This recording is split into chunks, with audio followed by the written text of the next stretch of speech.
Şimdi deprem bölgesinde özellikle vefat eden kardeşlerimiz için Allahu Teala rahmet etsin, mekanları cennet olsun.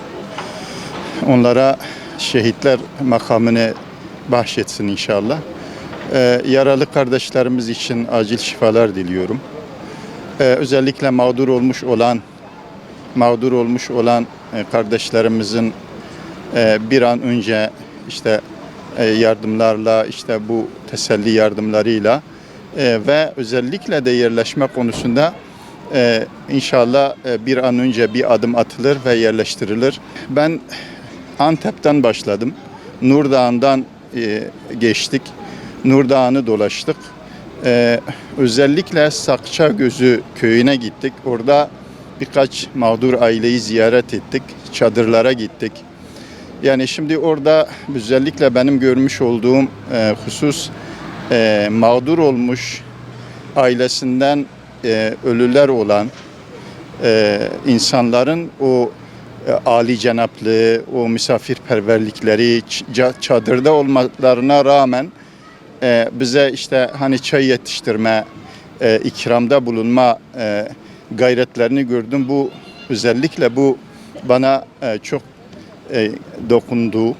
Özellikle onların o âli cenaplığını görünce çok memnun oldum. İnsanlarımızın bu gibi ağır travmalara rağmen nasıl ayakta durduklarını gördük.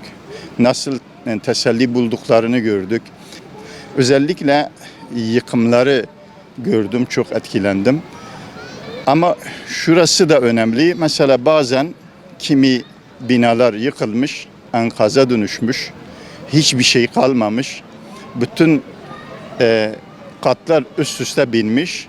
Ama kimi binalar da hemen yan tarafında yıkılmayan binalar vardır.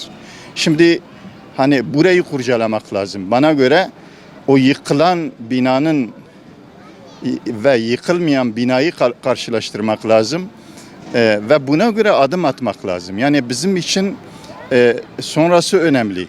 Bizim için bu insanların hayatı önemli. Eğer yıkılmamış bir bina varsa bu niçin yıkılmadı?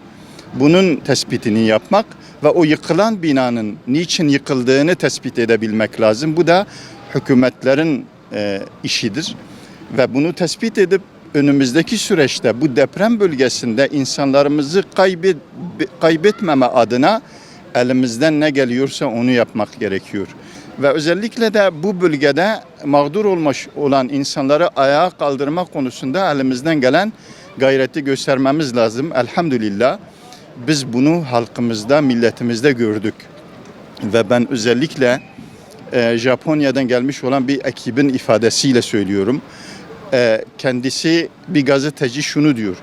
Diyor ki keşke bu dayanışma ruhu sizin insanlarınızdaki bu dayanışma ruhu bizim insanlarımızda da olmuş olsaydı diye ifade ediyor. Bizim bu bölgede özellikle İslami STK'ların ilk günden itibaren, hatta diyebilirim ki ilk saatten itibaren bölgeye koşmaları ve gönüllü olarak gelip buralarda yardım çalışmalarına başlamaları, belki enkaz altında canları kurtarmaya çalışmaları, yani bu da gösteriyor ki bu dayanışma ruhu özellikle sivil toplum kuruluşları üzerinden sürdürülürken çok daha erken oluyor, çok daha aktif oluyor ve çok daha bereketli oluyor. Çünkü oraya gelenler, oraya koşanlar işlerini, güçlerini bırakıyorlar. Biraz önce bir arkadaşla konuştum. Bismillah'dan buraya gelmiş, dükkanını, esnaflığını, işini bırakmış, akrabasına devretmiş, teslim etmiş ve buraya koşmuş. Buraya yapabileceği neyse bu mağdur insanlara bir şekilde faydasının dokunması için gelmişlerdi. Şimdi bunlar olduğu zaman ihlas, samimiyet işin içinde olduğu için çok daha bereketli oluyor ve hiçbir hükümetin, hiçbir devletin böyle bu kadar geniş çaplı bir afetin altında kalkabilecek durumda olduğunu sanmıyorum. Dolayısıyla bu sivil toplum kuruluşlarının alana girmesi, faaliyet göstermesi, ihlasla, samimiyetle ve fedakarlıkla hiçbir karşılık beklemeden o koşuşturan neferleri üzerinden bu yardım çalışmaları çok daha aktif, çok daha etkileyici ve çok daha erken olabiliyor. Ben buna inanıyorum. Hükümetlerin de ileriki aşamalarda bunları görmesi lazım ve sivil toplum kuruluşlarını desteklemeleri lazım, önlerini aşmaları lazım ki bu gibi afetlerde onlardan istifade edilsin, önleri açılsın ve halkımız da bu gibi yardımlardan istifade ettirsinler. Ve hükümetlerin de aynı zamanda altında kalkamayacağı ağır yükler olduğu zaman sivil toplum kuruluşları el atsın, bunları el birliğiyle kaldırabilsinler. Geçmiş tarihlerden ders almak lazım. Özellikle bu deprem bölgelerinde yani tarihçiler, özellikle de idareciler, hükümetler yani bu deprem bölgeleriyle ilgili geçmişi kurcalamaları lazım. Yani bu bölgede hangi tarihte, hangi şiddette kaç tane deprem olmuş, o depremlerin olduğu zamanlarda ne kadar can kaybı olmuş. Bütün bunların kayıtları vardır.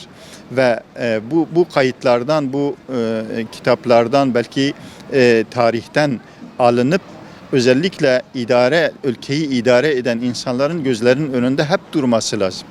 Duracak ki yarın öbür gün programları yaptıkları zaman, projelerini yaptıkları zaman, ülkeyi idare ettikleri zaman, insanlarını düşündükleri zaman bir de yerleşim yerleri yaptıkları zaman bu plan ve programlar çerçevesinde adım atmaları lazım. O bölgeyi tanıması lazım. Bu bölge bir deprem bölgesi ise eğer bu deprem bölgesine göre binaların, yapıtların yapılması lazım ve özellikle hükümetler gelip geçicidir. Her gelen yeni hükümetin bu bölgelerle ilgili geçmişte, tarihte kaydedilen ayrıntılar neyse onlara bakıp projelerini ona göre yapmaları lazım. Şehirleşmeyi, kentleşmelerini, yapılarını onlara göre, bu tarihe göre yapması lazım. Ve bunlar özellikle kayda geçmesi lazım.